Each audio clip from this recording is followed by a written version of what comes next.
Xo'rlanganlar va haqoratlanganlar. Fyodor Dostoyevskiy.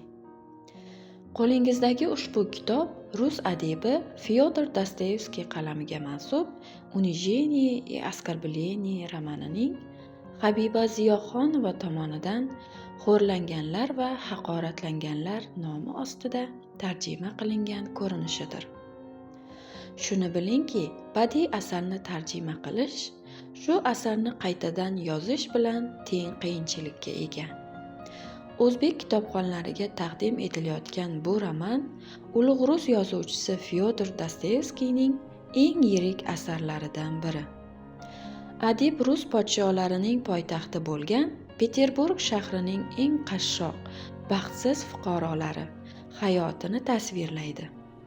Ularning oliyjanobligini, zolim knyaz Volkovskiy kabi katta yer egalarining berahm ochko'zligini chuqur badiiy vositalar bilan ko'rsatadi. To'g'ri, asar tili bir muncha qiyinroq, tushunilishi esa oson emas. Lekin adibning ham mahorati aynan shunda ko'rinadi.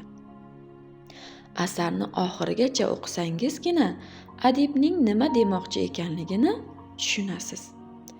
Chunki oldingi sahifalarda sizni nima kutayotganligini ayta olmaysiz. Ushbu kitob ilk bor o'zbek tilida 1966-yilda chop etilgan.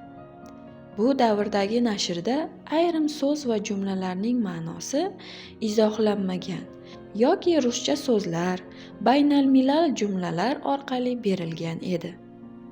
Faqat hozirgi davr kitobxonlarining talab va iltimoslariga asosan asar tarjimasiga qo'shimcha iqtiboslar kiritildi va asar hozirgi o'zbek adabiy tili qoidalari asosida qayta tahrirlandi.